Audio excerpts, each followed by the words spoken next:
Hi friend, আমি শোনাব আপনাদের কাছে নিয়ে এসেছি বেড়াতে যাওয়ার আরও একটা নতুন ভিডিও নিয়ে। আজকের গন্তব্যস্থল ঝাড়গ্রাম। কলকাতা থেকে ঝাড়গ্রামের দূরত্ব 171 কিলোমিটার।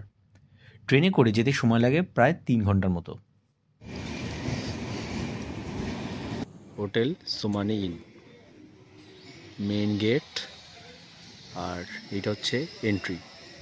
এখানে বিয়েবাড়ি ভাড়াও দেওয়া হয়, যার জন্য ফেস্টিভ সিজনে এই সময়টা পুরো অনুষ্ঠান বাড়ির মতো করে সাজানো আছে।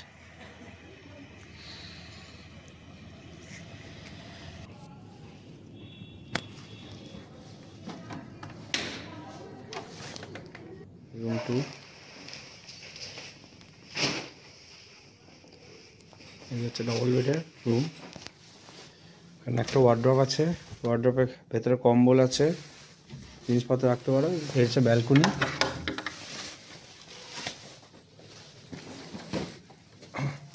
ব্যালকনির ভিউ। এখানে চারিদিকে একটা সবুজ সবুজ গ্রিনিশ একটা ব্যাপার। ব্যালকনিটা খুব সুন্দর, অনেকটা স্পেস। আর এখানে যেহেতু বিয়ে বাড়িরও ভাড়া ঠাড়া দেওয়া হয়, সেই জন্য এখানে একটা অ্যারেঞ্জমেন্টেরও স্পেস রয়েছে। আর এই হচ্ছে মেইন রাস্তা, যেখান থেকে হচ্ছে হোটেলে ঢোকা।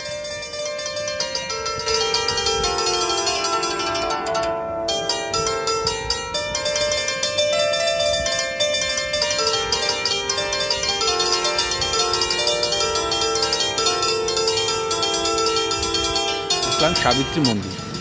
এই সাবিত্রী মন্দিরের সামনে এই গাছ, বট গাছ, বহু প্রাচীন, এবং এখানে মানত করার জন্য অনেকে সুতো বেঁধে রাখে।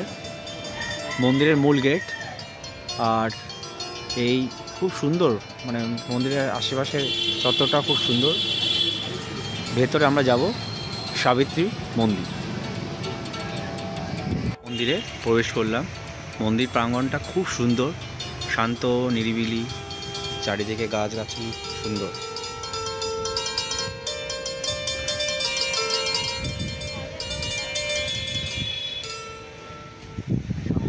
ঝাড়গ্রাম রাজপরিবারের পবিত্র মাতৃমন্দির। রাজস্থানের সামন্ত রাজা শ্রী সর্বেশ্বর সিংহ পুরীর জগন্নাথ দর্শন করে ফেরার কালে ঝাড়খণ্ডের জঙ্গলে মহলে কোনো অলৌকিক কারণে থেকে যান। তৎকালীন মাল রাজাকে পরাজিত করে মল্লদের উপাধি নেন। পরে স্বপ্নদৃষ্ট হয়ে প্রস্তর নির্মিত দেবী মন্দিরটি স্থাপন করেন। এই মন্দিরে 350 বছর ধরে আজও নিত্যপুজো নিষ্ঠার সঙ্গে হয়ে আসছে। সাবিত্রী দেবী এখানে দেবী দুর্গা ধ্যানে পূজিত হন।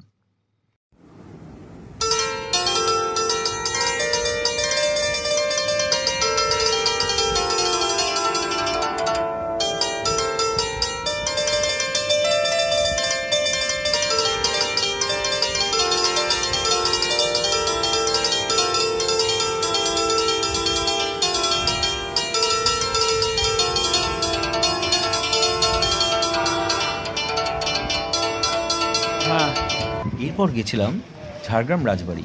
তবে এই বাড়ির ভেতরে প্রবেশ করা নিষিদ্ধ। একমাত্র যারা রিজার্ভ করে যাচ্ছেন, আগে থেকে বুকিং করে যাচ্ছেন থাকবার জন্য, তারাই।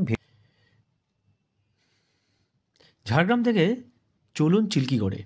রয়েছে রাজাদের রাজপ্রাসাদ, ডুলুং নদী, কনক দুর্গার মন্দির ও দুর্গ। ঝাড়গ্রাম থেকে প্রায় 14 কিলোমিটার দূরে অবস্থিত। চিল্কিগড় প্রাসাদের বিশাল উঠোন, একাধিক সুন্দর মন্দির, যাতে অযত্নের ছাপ স্পষ্ট। চিল্কিগড়ের আর এক আকর্ষণ তার ছৌ নাচ, যার পৃষ্ঠপোষক করতেন রাজারা। ধলভূমের রাজপরিবারে ধবলদেবদের রাজ্য ছিল এইসব এলাকা। রাজবাড়ি নদীর ওপারে। একই পথে যদি ফিরতে চান না, তবে রাজবাড়ি দেখে এগিয়ে আসুন স্বাস্থ্যকেন্দ্রে পিছনে ফেলে।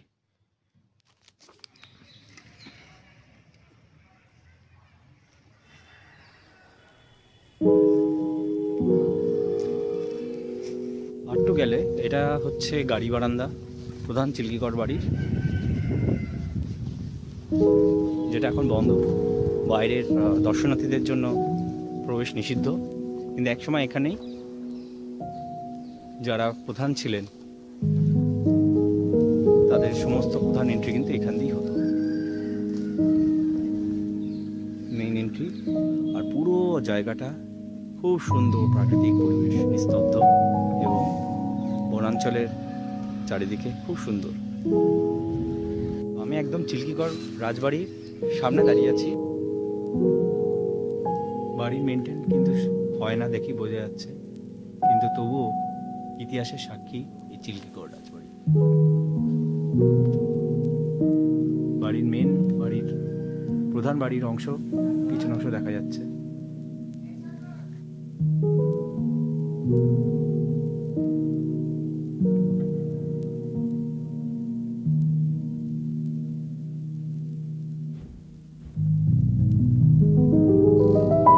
আমি রয়েছি চিল্কিগড় রাজবাড়ির একদম সামনে।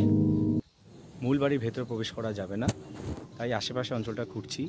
প্রত্যেকটার ইটের আনাচে কানাচে এক নিস্তব্ধতা এবং তার ঐতিহাসিক গুরুত্ব কিন্তু অপরিসীম। প্রত্যেকটা জায়গায় ঘুরছি, মনে হচ্ছে ইতিহাস যেন কথা বলছে। ভেতরে আমরা প্রবেশ করছি। এইটা একটা সময় বৈঠকখানা ছিল। বাড়ির ভেতরে প্রবেশ করছি এবং এখানে একটা নাট মন্দির মতো।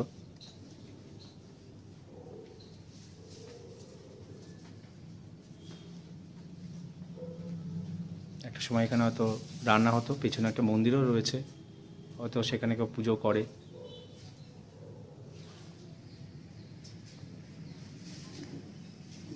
অনেকটা স্পেস রয়েছে।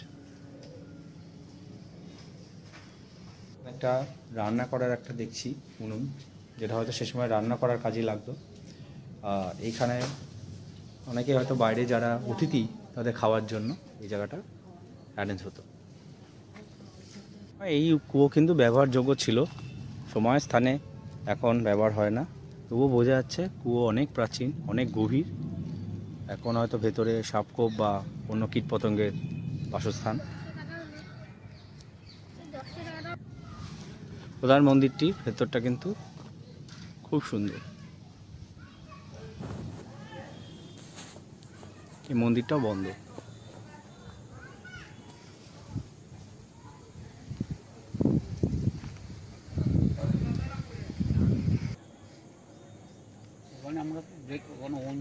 এসছে বা কনক দুর্গা মন্দির। মেন এরিয়ার ভেতরে ঢুকতে গেলে অনেকটা হাঁটতে হয়। চারিদিকে জীব বৈচিত্র্য বিভিন্ন রকম রয়েছে, আর একদম শেষে রয়েছে মন্দির।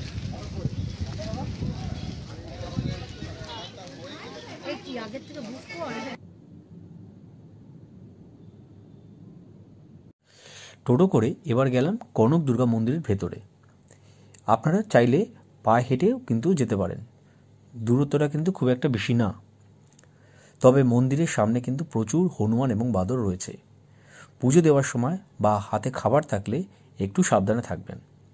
মন্দিরের ভেতরে ছবি তোলা নিষিদ্ধ, তা বাইরে থেকে ফটো তুলে আপনাদের দেখাচ্ছি।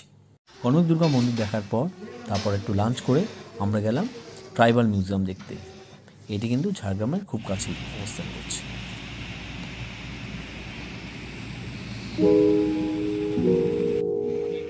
আমরা এখন এসেছি ট্রাইবাল মিউজিয়ামে, একদম জঙ্গলের ভেতরে। এটা খুব সুন্দর পরিবেশ, ছিমছাম, এবং গাছগুলো দেখুন খুব সুন্দরভাবে রং করেছে। তো এইটার ভেতরে হচ্ছে মিউজিয়ামটা রয়েছে, ট্রাইবাল মিউজিয়াম। আমরা মিউজিয়ামের ভেতরে ঢুকবো। এখানে গাড়ি পার্কিংয়ের খুব সুন্দর একটা অ্যারেঞ্জমেন্ট রয়েছে। চারিদিকে খুব সুন্দর একটা মানে অরণ্যময় পরিবেশ। আর এদিকে খুব সুন্দর হচ্ছে সাঁওতালদের কয়েকটা মূর্তি স্থাপন করেছে, খুব সুন্দর। মানে এখানে আসলে খুব ভালো লাগছে, পরিবেশটা এত সুন্দর একটা প্রাকৃতিক। দূরে ওই হাতির কয়েকটা মূর্তি জঙ্গলের মধ্যেই, দূর থেকে মনে হবে যেন হাতি আসছে, কিন্তু এগুলো সবই মূর্তি আর কি, খুব সুন্দর। তো যাই হোক, এবার আমরা প্রবেশ করব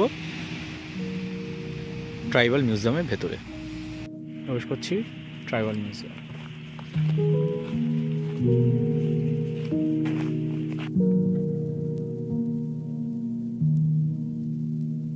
তো আমি ভিডিওটা এখানে শেষ করছি।